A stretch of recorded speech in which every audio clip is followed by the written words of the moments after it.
Hey everybody, welcome back to another episode of Donkey Kong Country. I'm your host Shadow HB3 and I'm ready to entertain. In the last episode, we completed the first half of Crim Croc Industries Inc. and in this episode we will finish off Crim Croc Industries Inc. as we start our fourth level of this world, Poison Pond, which will be the third level if you're playing the GBA version. So let's get started. So as its name implies, this level takes place in a polluted pond. And so we now get to see, instead of a vibrant green color, we'll get to see a lackluster, or a vibrant blue color, we'll see a lackluster green color as shown here. This is our final underwater level, so we're going to try to enjoy it as much as we can, although I still don't see why we were even down here to begin with, considering that the pond is polluted, but what do I know? Again, what do I know? So, something to note here, of course, if you swim up top, you'll see there's a golden letter K, and then, of course, something that maybe not very many people I'm guessing don't know about. Here in that left passage where I swim through, you can of course find Ungard, and he's definitely handy because a lot of underwater enemies get thrown at you in this level, so it really helps to have the swordfish on hand so that way you can protect yourself, because you really don't want to go very fast.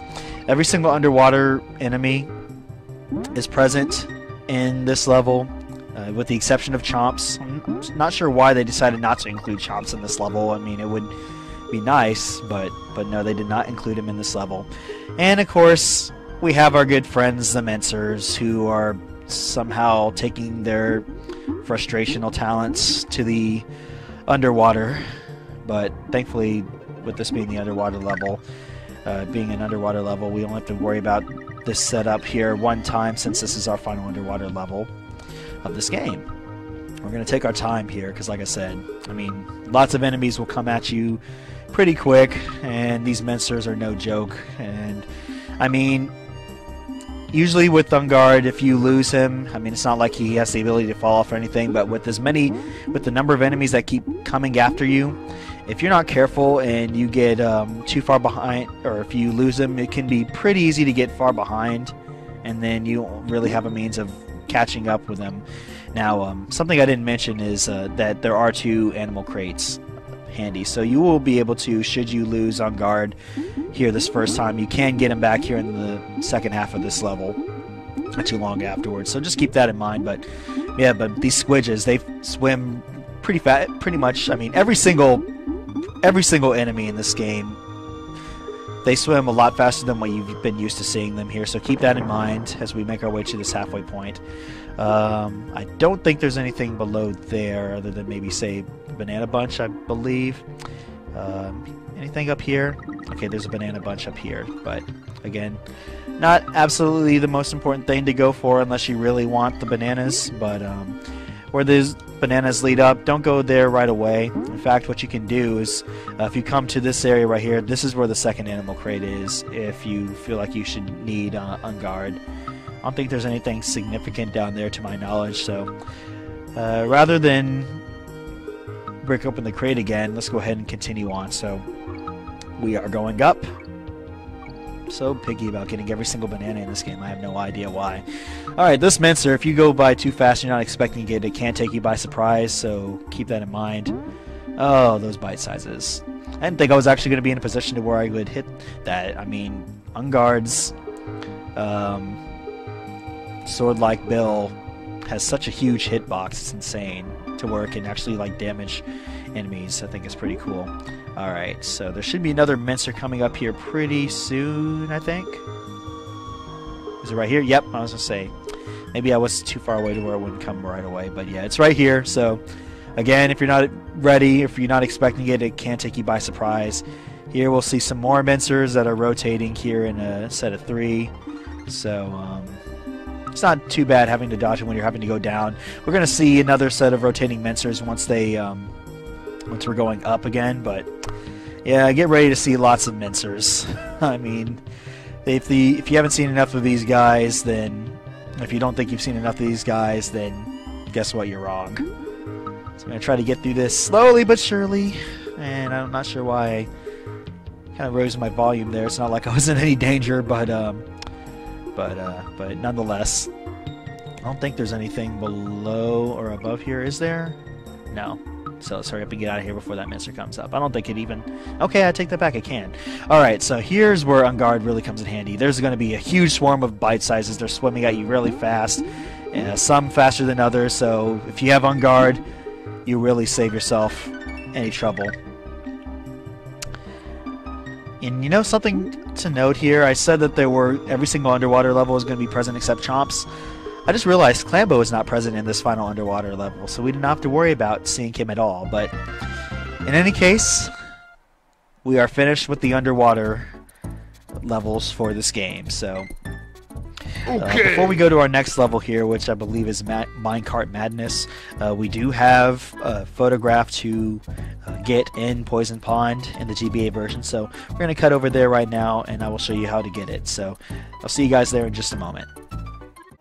Okay guys, here we are in the GBA version of Poison Pond, and we are just at the midway point here of this level. So what you're going to want to do is, of course, head right, and once you get to where this second mincer is, you're actually going to want to swim above it, swim as fast as you can, and you'll be able to collect a photograph which is hidden right up there. One that you probably would not expect to look unless you decided to do a little bit of exploring, so to speak, but that is how you get that one exclusive to the level. So let's go ahead and get back to the SNES version, and we will continue. I'll see you guys there in just a moment. Okay guys, now that we're back after showing off the photograph in Poison Pond in the GBA version, we'll go ahead and continue here in the SNES version with our 5th level of this world, Minecart Madness, which would actually be the 6th level if you're playing the GBA version. So there's some walkway elements instituted in this level, but the big thing to know is we're back in the minecarts again. This is the actually the final time we're going to have to worry about riding in minecarts, but the gimmick is a little bit differently here as opposed to Minecart Carnage, where instead of jumping with the cart, you actually jump out of the cart and you'll need to jump on enemies or jump across to reach certain items or certain carts, or in this case the rope here, which is vital because this will take you to the first bonus level, which is the first of 3 here in this level. I'm actually see if I can get through this, because like I mentioned, they give me fits, but I don't think there was anything to note other special otherwise outside of the Rambi token and the red life balloon. You can actually drop down below there. There's an unguard token right below if you decide you want to get it. Other than that, just make sure you time your jumps so that way you don't hit these neckies and these zingers. And coming up here, I believe we're going to have where you can get the second bonus level. Yep, it's right here. So make sure you time your jump just right so you can jump out of the cart, get to this tire, and you'll be able to get to this bonus level. So I don't really have any real interest in getting tokens yet. I still found a way to get that, even though I was honestly trying to fail, guys. I really was honestly trying to fail. So, but I guess even when I want to fail, I have a hard time of trying to fail. So, anyways, now that we're halfway through, or I guess past halfway through now that we have the letters, something is going to be interesting to note here in just a moment when we come up here. So, jump on these tires, and look! It's our old friend Crash. Although they can't get after you because they're already at the end, so really, this is the one instance where you can actually take them out. You can see their death animation is the same like with the critters, so that's how you tell they're basically based off critters. But you just need to jump off of them, and then you'll be able to use the cart that they jumped. It's a huge jump from down below, but just follow the path of bananas, and that's the last Crash you'll just need to take out, as we are right at the end of the level. But before we even go to the exit, come back here. There's a set of tires here, and you also saw the bonus level. I almost fell off there, but just make sure you come back here so that way you get the final bonus level. And this is just a simple connect the bananas, or connect the bananas, yeah, like we're playing Connect 4 or something of that nature. Collect the bananas rather, and then you're done here. So I think that is everything here for this level to show. So we didn't do a whole lot of minecart riding. We didn't really stay in the minecarts for that long, but in any case, that takes care of Minecart Madness. Alright, so we're not going to Funky's Flights right away, and we don't really have any special things to note here with this level, to my knowledge. I don't think there's any tidbits. I know there's no, you know, actually I take that back. There is one other tidbit before we go to Blackout Basement here. Minecart Madness, in the Donkey Kong track, for the soundtrack for this game, the name of the minecart levels, or the song track for the minecart levels, is actually called Minecart Madness. So note that this and Forest Frenzy actually are the only two levels that have the same theme music, or that have the theme music named absolutely right after the levels, or spot off, or they're named after the levels. I don't know how else to say it. I don't know why I tried to complicate things any more than I should. But there you go. There's your tidbit. So, and honestly, I didn't see that until I looked at the notes here on the website for DK Wiki's page. So, now with that said, let's go ahead and go to our final level of this world, Blackout Basement. And of course, this would be the 5th level if you're going to the GBA version. Excuse me, guys, for a moment. I'm trying to get my notes set up before we get started, but I'm going to go ahead and at least switch to Diddy Kong Hill. As you can say, or tell here, this is the factory level. This is actually our final factory level of this game. And the gimmick, of course, as you can tell, this takes place basically in a lower part of the factory where the lights... well, let's just say there's some electrical problems in this part because the lights keep flickering on and off. Every... probably about roughly less than a second or so. It's actually not as bad here. In the GBA version, it can be a problem because the lights stay off for much longer than they do here, so it's not as much of a problem, I say, in this level. Just make sure that you are aware once you see enemies that you jump. The only things that will show here are any items like tokens and bananas, but and of course the Kongs, but any parts of this level, and including enemies, those will actually remain invisible while the basement is in the dark. And I don't know why that cache wouldn't let me get it. Alright, let's try it again. Okay, so, as what I was trying to say, I was trying to get this cache, which is important because it has the golden letter O inside, so it's pretty important that you get that. No, I forgot. It's a clump, which Diddy cannot take out by jumping on it, so... I mean, yeah, first we had to deal with critters, now we're dealing with clumps. We will see claptraps, I think, later on as well. And we'll even have to deal with Manky Kong a time or two. But we should be coming up on our first bonus level here in just a moment. Here's a section where you have to worry about swinging across, and I was pretty close to the ledge there. I'm surprised I didn't fall off. Alrighty. But no, just make sure you take your time, of course, but the one advantage is that the lights kind of go off relatively quick, so it doesn't really pose too much of a problem as long as you know where your feet are. And here's a platform that will lower itself and then completely drop out and underneath. Thought I had held up long enough to actually get that set of banana bunches, but apparently not. So here we go. Here's the platform that you actually want to drop below because that banana there clues you in on the fact that there is a bonus level there as well. So let's go ahead and collect some bananas while we're at it. And collect the golden letter N because it is found in this bonus level. Not really going to worry too much about the others. So, in order to access the second bonus level, you are going to need this steel keg. So, what we're going to need to do, and we're going to see Donkey Kong, or Manky Kong's barrels here in just a moment. You don't want to hold on to the steel keg as long as you can. Set it down once you get next to Manky Kong. Take it out so that way you don't damage it. And what you'll actually need to do, what you'll need to do is come up here. This is where it is. Or, no, it's not right there. Hold on a second. I have to retrigger my memory. I think it's actually a little further on here, but we're going to come up with a couple of critters here, so you want to set it down, make sure you take these guys out, and then we'll continue. So this is where the golden letter G is right here. Actually, the wall is right here. This is where you need to hug up the steel keg, but you may need to make sure that you hold on to it at all costs. Otherwise, if you don't, if you lose it, then you won't have a barrel to actually throw at the wall to where you can reveal that second and final bonus level. But just a simple stop the barrel. It may be a little bit difficult because the lights are, of course, flickering on and off. But all in all, I really, contrary to what people say, I don't really think of this as being an incredibly hard level, but you do need to play it safe in order to beat it. But there you go. there's Blackout Basement for you. So that takes care of all 6 levels in this world. We won't go to the boss fight yet, of course, because we do need to show off a photograph that you can get in Blackout Basement in the GBA version. So let's go ahead and cut over there, and I will show you all how to get the photograph in that level. So see you guys there in just a moment.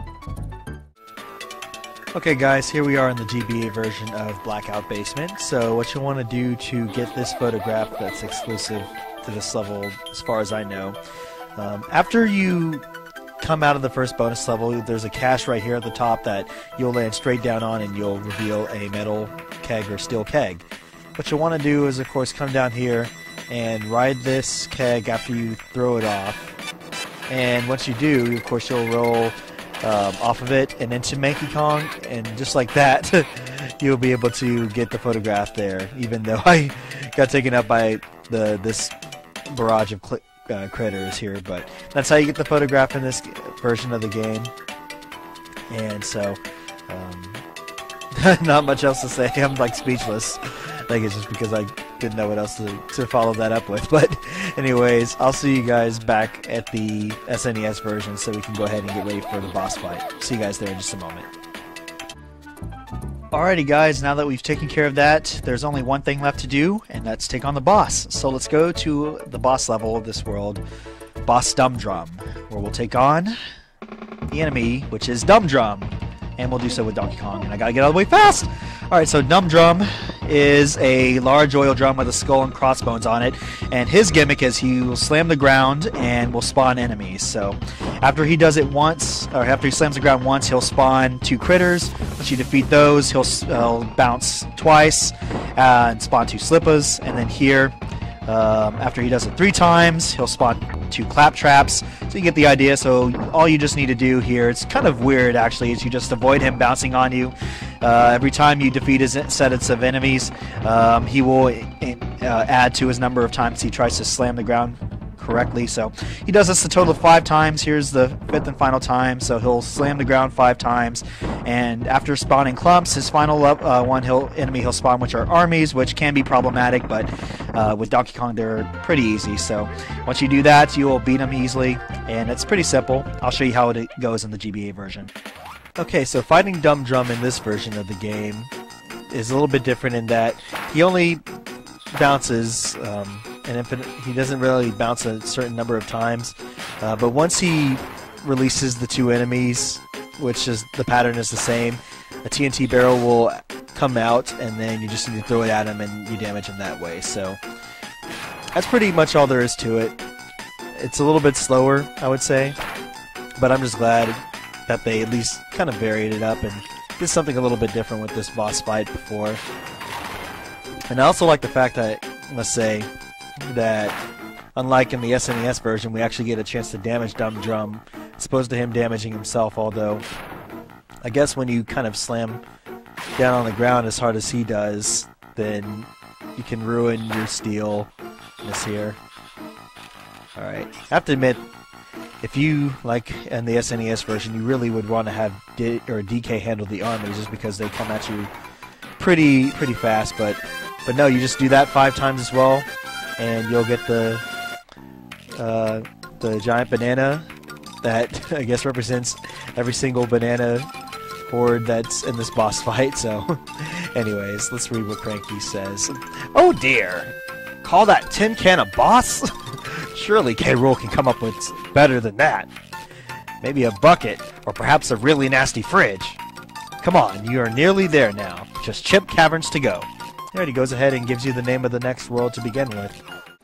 Okay, so that takes care of Crimcroc Industries Inc. And so now we will go ahead and stop everything here, but can't believe this, folks. We are in the home stretch of this game. We have one more world left to go, and then of course we have the boss battle with King K. Rool. So can't wait for that to come.